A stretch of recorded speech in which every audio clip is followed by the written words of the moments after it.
Siswami sikubingelele sikwamukele kweNgwe TV Productions njengoba ke sithi ubusicelela ukuthi ake sifike mhlawumbe kunodabana ukumise kabi ufisa ukuthi ukhulume nobhuti wakho. Ungaqala mhlawumbe uchazele umbukeli ukuthi usisi ubani uqhamukaphi ebese mhlawumbe uhlala phe kodaba ukuze sazi ukuthi yini size ngayo. Igama uNtokozo Ngwacele ukudabwa Ntabu Yeshowe ngihlala khona la eNtozo ngakhile ngale. Shuthi ubhuti wami ngamlanda emakhaya esanda kuqeda isikole engasebenzi actually because vele esanda phuma esikoleni.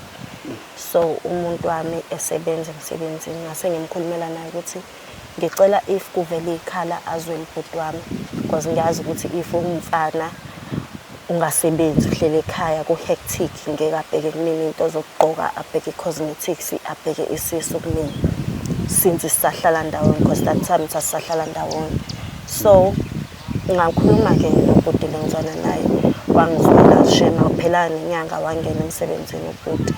Okay kwaphela sikhashana 2 months 3 months ubhuti wami wathola umuntu wami wathola promotion emsebenzini.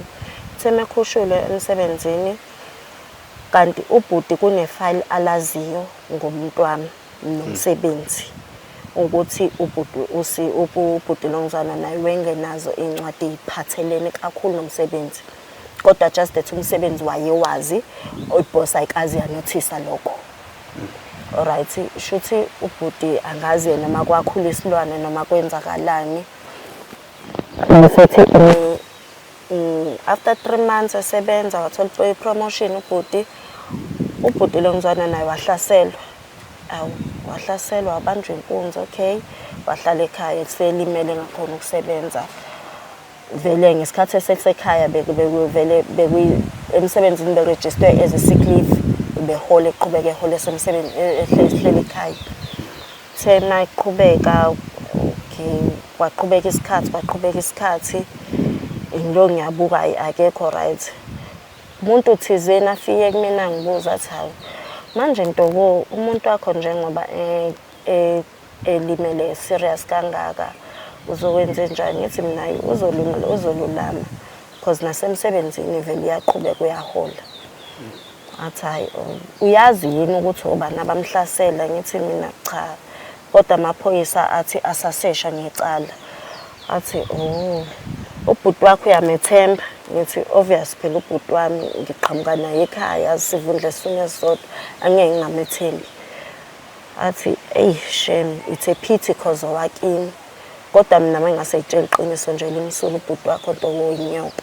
Awu inyoka kanjani manje because ubhuti wami usanda kuqeda esikoleni wathola umsebenzi usenyoka ngaliphi vele bayangazi abantu la uthi ngenhliziyo enhle ngiyaphuza ukukholela izinto kakhulu especially kubantu abasondelene nabo. Athi ngivele ngeke uzungikholwe kodwa enza kanje bona isikhathi from now ukuthi ubhuti wakho ngeke yinaza promote emsebenzini. Kanjani? Athi awu ubhuti wakho akanazo yini incwadi edingala emsebenzini? Ubhuti wakho no matric Ntobo eyendi matric. Ubhuti wakho uthe sasesikoleni wenza i-driving license. Ngathi ukwenzile unakho. Wathi ubhuti wakho kuyena olimazisa indoda yakho ukuze akwazi ukuthola i-promotion emsebenzini. Ngathi awukahle wena qamba amanga. Athi no vele ngishilo ukuthi ngeke uzongikholwa kodwa ngizokwenzela indlela yokuthi uzugcina ungikholiwe. Ngizohamba mina ngikhulume nalomuntu okuyena owambamba inkunzi umuntu wakho. Ngithi mina awukwenze lokho. Nangempela kuphele 2 days 3 days abuye ne-feedback umbuzile ubhuti indlela like hayi ukuthi wemsesha indlela babekhuluma ngayo ekhombisayo ukuthi ubhuti unesandla kulento eyenzekile. Ubhuti wami unesandla kule yenzekile into because lo aseswaqhamuka ne-voice note wangilalelisa yona wathi okay usangikhola noma usangiphikisa. Ngathi hayi ngizozama ukukhuluma nobhuti wami ngizwe ukuthi ngempela kusukelaphi because akamonanga lutho akazange azamenze lutho umfake emsebenzini futhi bebe right all along. Wathi hayi kodwa ke lami igama ungalifaki mase ukhuluma nobhuti wakho ngoba kuzo-exposeka lo okuyena owambamba inkunzi. Angazi ukuthi bahlobene kanjani nolo wambamba inkunzi because akazange anginabele kahle ngaye. Wanginabela ngobhuti wami ukuthi uyinyoka kangakanani kumina. Alright, phele isikhashana ubhuti wami aqhamuke ese-excited. Hayi mina sisi ngizothola i-promotion emsebenzini, ngizopromothwa. Awu, uzopromothwa kanjani cause uzopromothwa kuso lesi sikhundla sikamuntu wakho lo? Ngimbuza ukuthi kanjani cause uzobuyela emsebenzini kungekudala and useyalulama manje. Athi hawu ngizopromothwa mina sisi wami, ngethembe mina. Awu na ngihlale nginalento uthi okay shothi ngempela uyenzile lento, ngizokwenza njani? Ubhuti wami akusiye umuntu ongavela umqondo ukhulume naye into ekuzwisa ubuhlungu. Akanayo lo ama-feelings ukuthi angakulalela, akalalelani, akanayo le nto yokuthi angakuzwela azayibone yena iphutha ukuthi no ngibe wrong la. Ubhuti wami umuntu ophakeme o-selfish, uphakeme u-selfish. Akanayo le nto yokuthi yazi ngenza iphutha la sisi wami ngiyaxolisa, kunokuthi axolise kungayimina wrong ukuthi wena kanti wangikhulumelana nendoda yakho ungijwayeza kabi, ungijwayeza namadoda akho, yabo yonke lonto leyo. Kodwa lento ubhuti angifuni uqamamanga ayingihleli kahle because ubhuti wasekhaya, ubhuti wami engizalwa naye eswini, ubhuti le engizwana naye siney'ngane. If kukhona into eyenzakalayo ezophazamisa ukubekeka kwesinkwa etafuleni, sobabili sosafara nabantwana bazongena lapho. Ngicela bandla ungisize sizodlula kulento ukuthi sizodlula kanjani namangazi. Umuntu wakho njengamanje usesimeni esikanjani? Usesimeni sokuthi uyalulameka, uyabuyeleka emsebenzini noma sekukanjani manje? Njengamanje uyalulameka, angifuni uqamamanga, uyapick up sengconywana because bamlimaza kakhulu, babemgwaza like shuthi babethi bafuna ukumshiya efile. Ngomsa kaJehova ke akwangenzeka because umphefumulo ke wakwona umuntu, akwangenzeka ke. Manje uyalulama impela, kodwa engine-worry yakho angazi noma uzobuyela emsebenzini mangakuprovela ukuthi innocent kulento ayenzile. Kodwa since umlungu sazi ukuthi incwadi akanazo. Yebo ube-drive ama-truck emsebenzini, kodwa ube-drive ngaphandle kwelontuzana kwey'ncwadi ey'phelele. Okay, umfowenu after ethe uzothola i-promotion kwagcina kwenzakaleni? Wagcina itholile i-promotion noma usalindile naye ukuthola leyo promotion? Buti angazi, ngicabanga ukuthi usalindile because asisekho close kakhulu because mangike ngambona vele kube naleya nto echafa enhlizweni yami ukuthi ungasekhaya kodwa ukwazi ukungibetray. Ngimsuse emakhaya kwaNtuthu ngoba ngazi ukuthi ama-chances okusebenza ekhaya mancane. Ngamletha la eduze kwami kanti yena uzongikwazi emhlanje wami engiwakithi. Ungijikele esiswini wahlangana nabantu ngaphandle wajikela mina. So njengamanje isifiso sakho ukuthi sikusize sikuphekezele uyokhuluma naye ngalolu daba?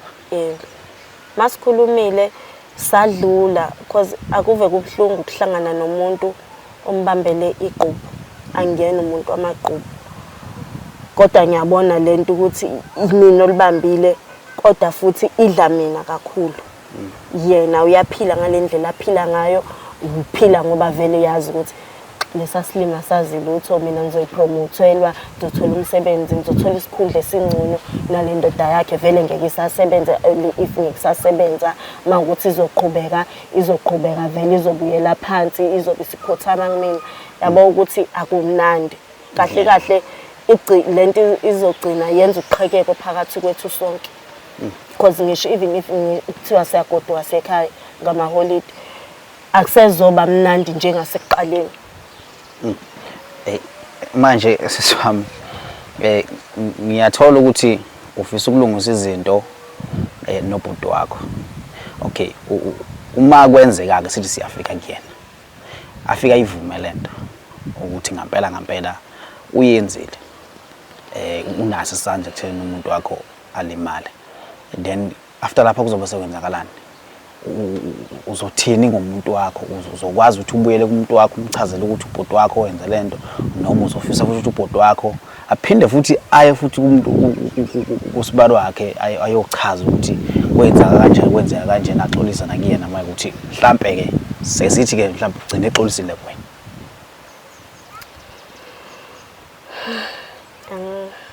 Angazi bhuti, angazi ukuthi kuzokwenzakalani mawukuthi uyayivuma. Angazi kodwa benginesifiso nje sokuthi no nokulungile. Ngicabanga ukuthi singazama sibone ukuthi kuzokwenzakalani, simuzwe ukuthi yena uyithatha kanjani, uyavuma noma akavumi. Ngicabanga ukuthi ayikho into ehlula ukuzama, futhi masizamile akukho umuntu ozolimala. Uma iphikile uyobe uphikile futhi, kodwa ke mhlambe ngobuntu mhlambe ke obuzoba kuyena mhlambe maye kubona njengodadewabo ukulesi simo mhlambe uyokuzwela. Okwamanje nje mhlambe singabeka nje ithemba ekuthenini masifika kuyena uzofika samukele kahle, sikhulume ukwazi nawe ukuthi uhile kule ndaba. Right, siyabonga kakhulu. Sabona mfowethu kunjani? Mfowethu ngikubingelele. Ngizoqala nje ngokuyichaza mfowethu ukuze uzoyichaze nje mfowethu kwenzakalani khuluma Ntoko, kwenzakalani amakhamera yaphi nifuna la kumina? Okay mfowethu ngizocela nje wehlisa umoya ukuze uzokwazi ukuthola ukuthi kwenzakalani. Ayikho into ezoyehlisa umoya, yini enizoyikhuluma nami niphethe amakhamera, nifuna namakhamera ngini? Ngizokuchazela futhi ukuthi why kunekhamera. Ngizokuchazela nje konke mfowethu. Uma ungehlisa nje umoya ukuze ungizwe ukuthi ngithini kuwena, then bese siqhubeka nodaba. Sikuphi isidingo samakhamera ngabe ufikile nazo ukhuluma nami lento enikhulumayo engekho amakhamera? Okay mfowethu, ikhamera mfowethu njengoba ikhona ibekelwe ukuthi ibe ufakazi phakathi kwento esizoyikhuluma la, ukuthi makwenzeka sasishintsha kube khona ubufakazi. Makwenzeka mhlambe ngithi ngiyaphuma la usalwe kuba khona mhlambe inkabi yakho ethizeni zokuhlasela, ungasho ukuthi uhlaselwe yimina. Kuba ukuthi yonke into esiyenze la ngalesikhathi iqoshiwe then siphume sihambe. That's why amakhamera ngicishana lamakhamera lawo. That's why mfowethu ngicishana lamakhamera ngwafunda. Okay sisiwami, uma ukuthi ikhamera le ayikho mina ngeze ukwazi ukukusiza. So angazi noma isicisha ikhamera. Umuntu ngicela wehlise yini ufuna ulaka. ukuyisho kimi kukhona amakhamera? Ngicela wehlise yini ufuna umoya. uku-expose ngami? Ayikho into engifuna uku-expose. Reason why ngicela ubhuti ngoba ngiyakwazi angikwazi ukukhuluma nawe. Umoya wami uphansi kakhulu kowakho. Manje ungakwazi ukukhuluma nami fanele ufike namakhamera. Ngicela ubhuti ukuthi angisize ukuze silungise le nkinga engibhekene nayo. Yini le? Uma ungehlisa umoya uzothola.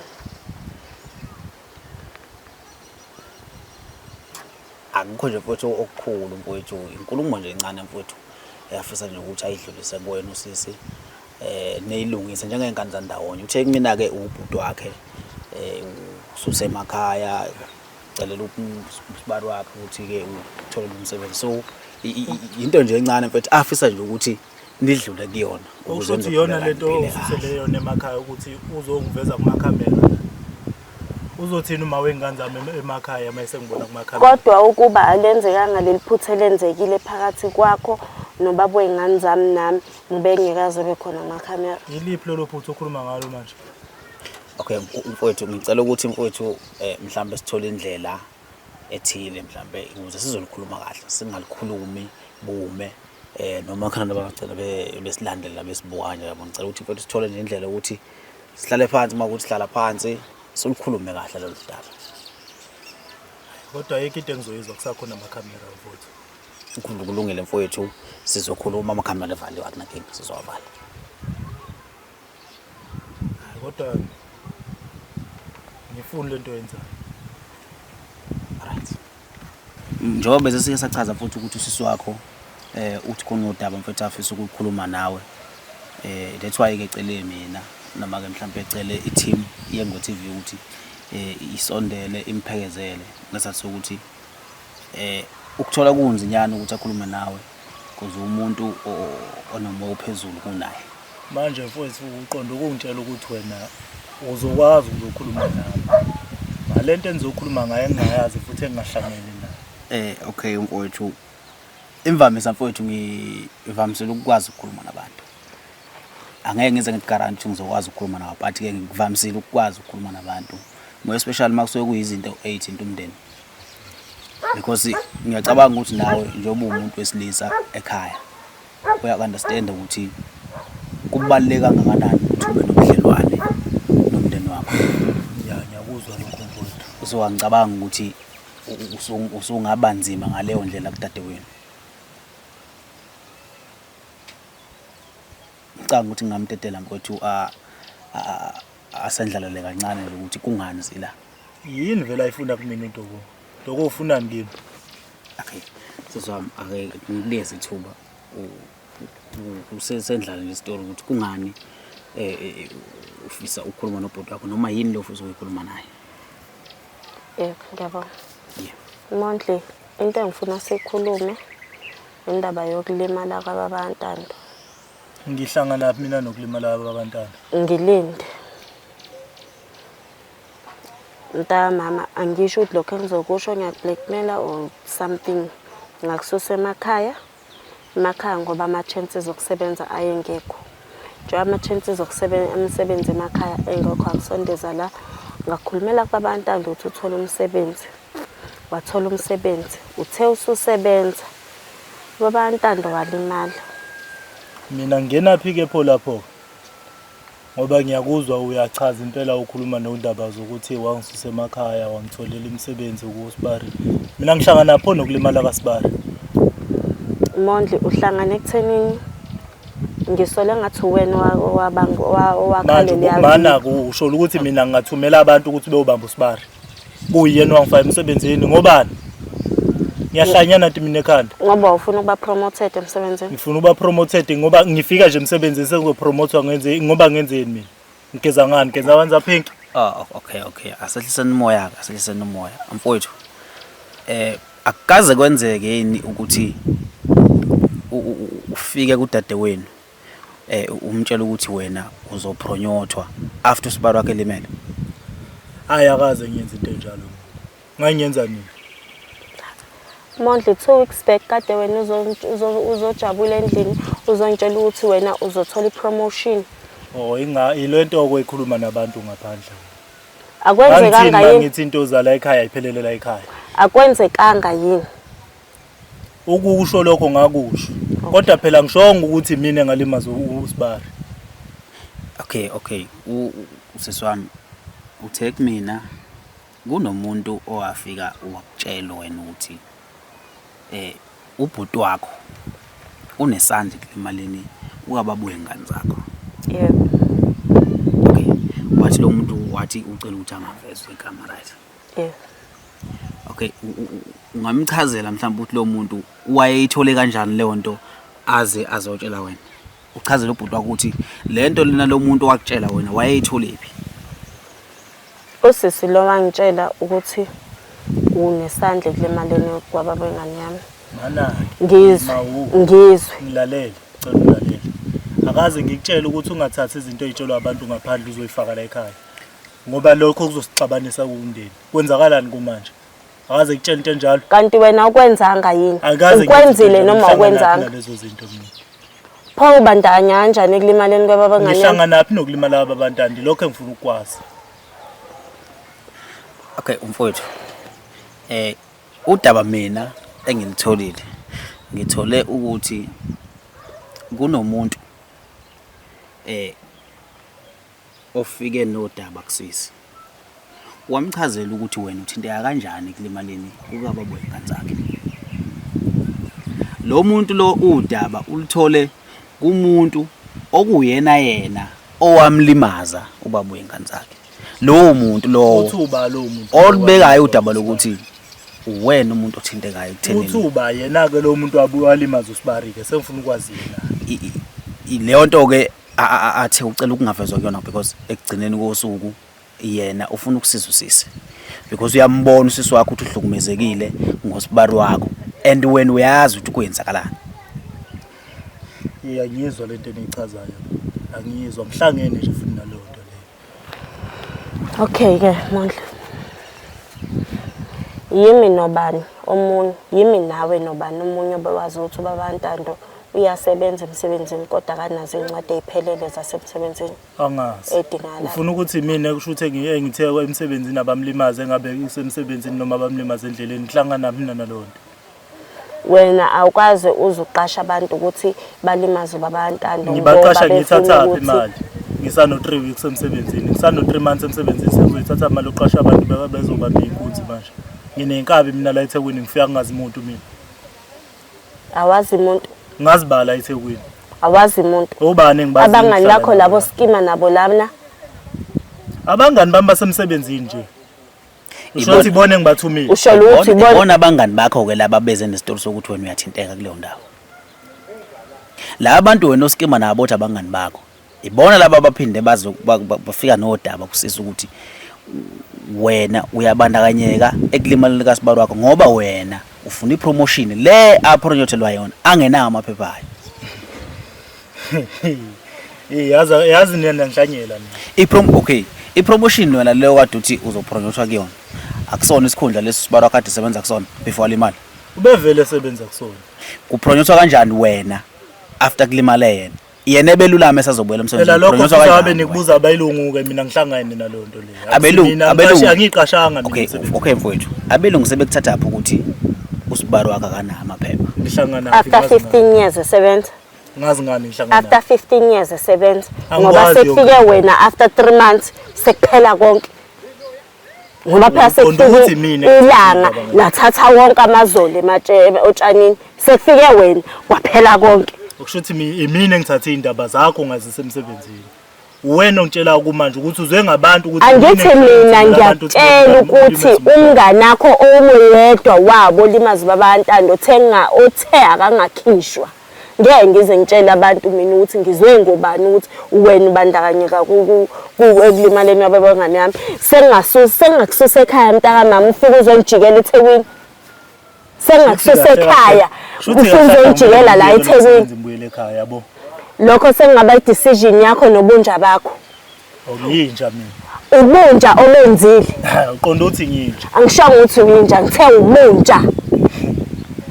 Umhawu owenzile.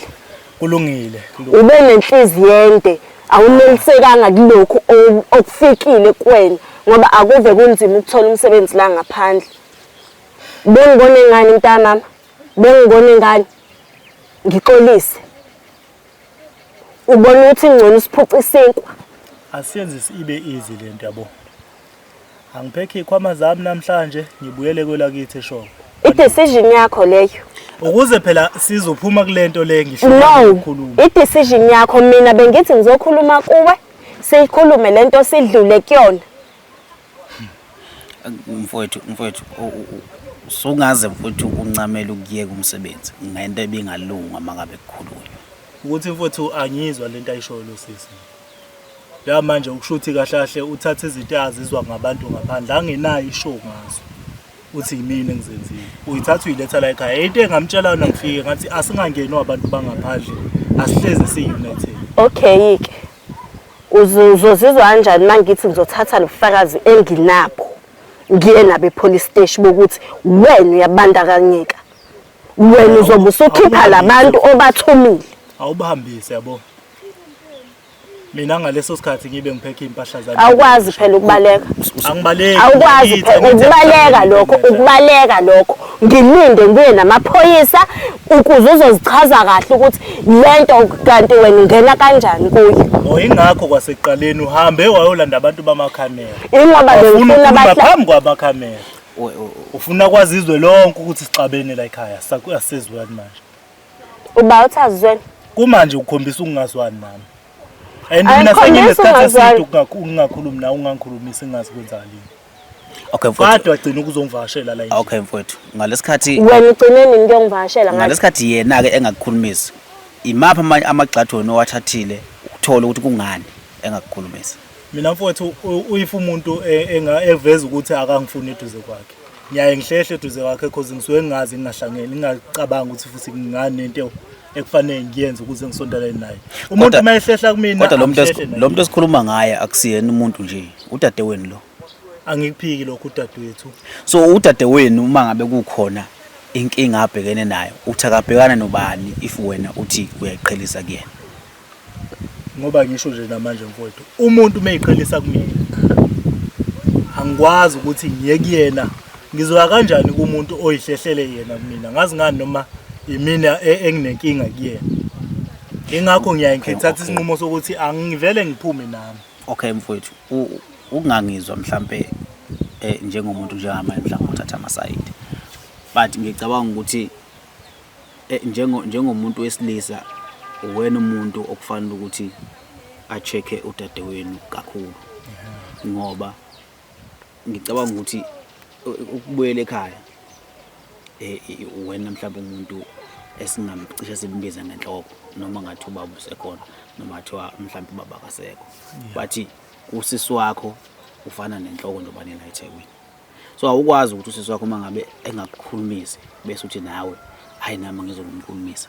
Kufuna ukuthi wena uthole ukuthi ziphi lezi sizathu esenza ukuthi usisi wakho angakukhulumisi, then leso sizathu usilungisa njengendoda.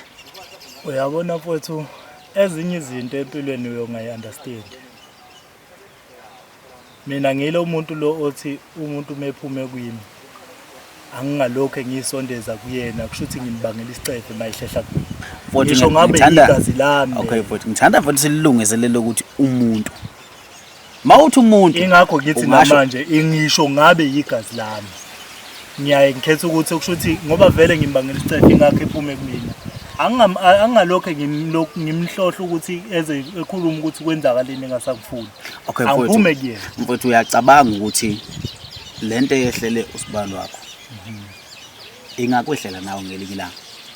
Into futhi ehlezi ikhona le emqondweni ukuthi ngoba sihamba nje la ngaphandle asikhetheli indlela esihambayo. Uma kungathiwa njengamanje iyakwehlela lento eyehlele usibalo wakho and wena nodadewenu le nikiwe njengamanje anizwana njengoba ningazwana manje uyokusiza kanjani udadewenu?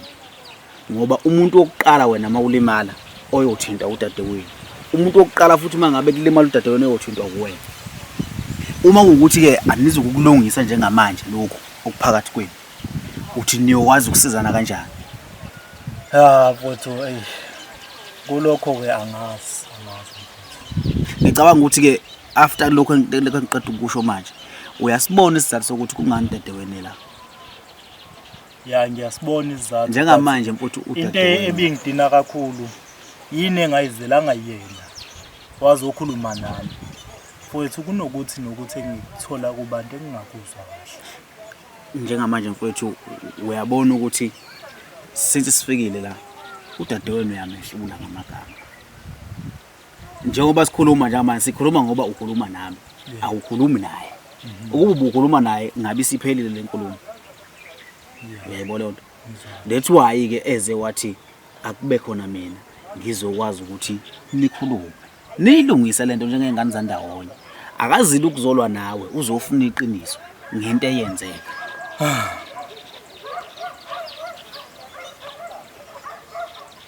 Uyayizwa lento mfowethu? Yakuzwa ukuthi njengamanje usisi wakho mina mangabe ngitshela akangitshelanga ukuthi into ayizwile nje.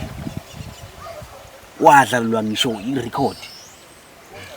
Umuntu eyisholo yena umuntu okuyena walimaza usibalo wakho. Wena umuntu onesandla ke. Uma abantu ukuthi abangifuni endaweni bengenza noma yini ukuthi ngisuke endaweni. So ingakho kunabantu abazamayo ukuthi besihlukanise nodadewethu yabo. Mana ke mfowethu ake ngitholelana ke uma endaweni kunabantu abangakufuni usenesikhashana la endaweni yini le ezokwenza ukuthi bengakufuni abantu ufike endaweni?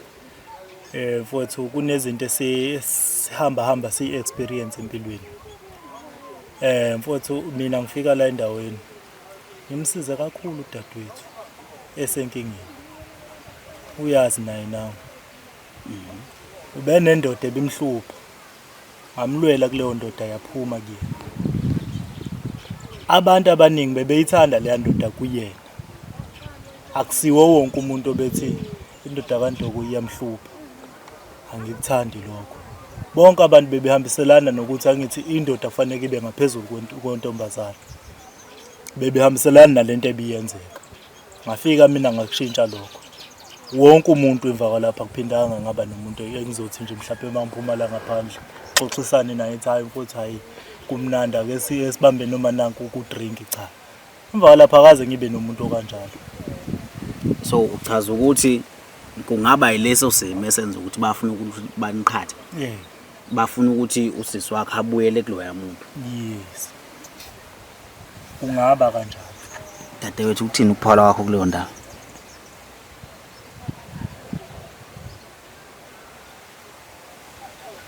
Namanga Mondla.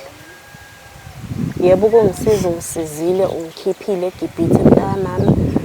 Kodwa njengamanje sime ekuthenini ubuzoyithola kanjani ipromotion? Lokho angikwazi ungabuza belungu. Okuyibona abangiqashile emsebenzini. Ukulimala ababengane yami kona Ngingenaphi lapha ngiyazi. Okay mfowethu angibuze mina la.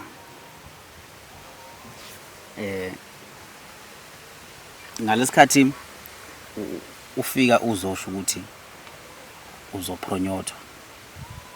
Wawukade wena ukuthola kanjani ukuthi uzopronyotha? Ngangibona amaphepha emsebenzini. Ayethu ukuthi umuntu ongapromotha ilo muntu osanda kufika onayo yonke into esifunayo la. Yes akanayo experience kodwa ke na amaphepha esiwadingayo iwona lawa angamenza ukuthi epromote. Cause iningi labantu lapha yes badala bonke. Iningi labo bangena ngalisa isikhathi kungakafuneki maphepha. So njengamanje kwase kuvimbani. Angikwazi ke ngoba akasetshenzwa lutho nje emva kwalapho. Akenziwa lutho nje akekho sakhuphukile esikhundleni sonke sisabambe nje ngomoya owodwa. Okay isikhundla lesikasibali wakho akekho umuntu osesivalile. Akekho mfowethu. No, ngiyakuzwa mfowethu. Mhlambe ngokodwa besize ngalo la mfowethu. Olukuthi usisi wakho unobufakazi bokuthi wena uyathinteka ekulimaleni kukababuye ngane zakhe. Lolo daba wena uyaliphika. Ukuthi wena ulazi. Ayangihlangene naleyo nto. Sengaze ngilimaza umuntu okuyena wangipha isinkwa. Ngabe ngimlimazelana. Seswami. Ngiyacabanga ukuthi kusukela ekuqaleni ekukhulumeni kwethu besikade sinako ukuthi singafika mhlambe kulunge mhlambe kungalungi. Angavuma umfowenu angaphiki umfowenu. So njengamanje uthini ngoba nangu uyayisho yena ukuthi lokho wena uthi ukutholela khona. azangcono buya uyavuma axolise. Ngivuma into engayazi. Ngivuma into Uvume leyo yaziyo. Iyipho yaziyo. Engiyaziyo ukuthi kungenzeka ngipromote emsebenzini. Oh. Isikhundleni sababuye nganzama ngithi. Uzofila kanjani ususebenza ehlele ekhaya? Ufuna ngifile kanjani do? Bengibuza. Ufuna ngifile kanjani? Bengibuza. Ngithi ngiyakubuza. Uzojabula. Namanje ushuthi usashola ukuthi imini engilimaza ubaba wenkanzana. Ngithi mina shothi wena. Uthe unobufakaza ngithi. Uzojabula. Yazi ngabe ngcono bathiwa sikhuluma nje lo muntu othi ngalimaza ubaba wengane zakho. Ngabe ngcono bathi ukhona la. Sikhuluma nje ukhona naye. Hayi bandla.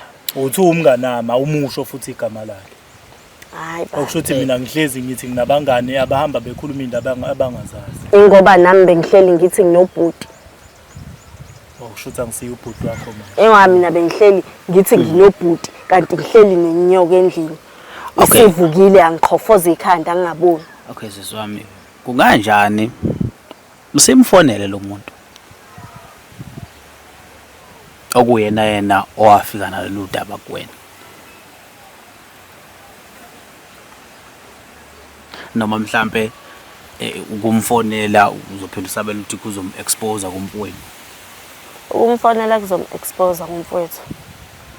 What if nayo uyamzingela njengoba ezingele ubaba wengane yami? What if nayo uyamzingela uze uyamthola?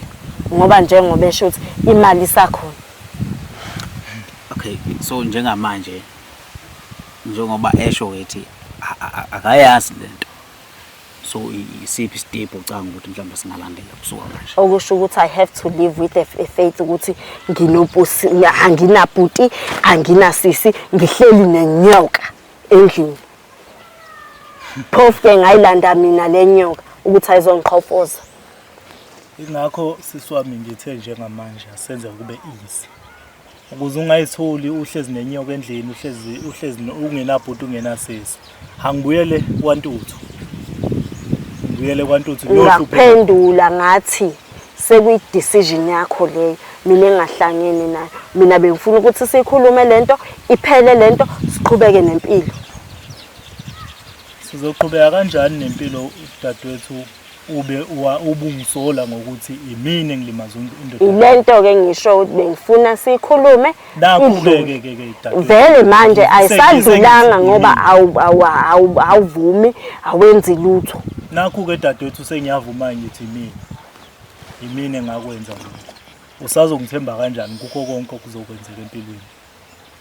Mina ngafuna isizathu sokuthi ukwenze.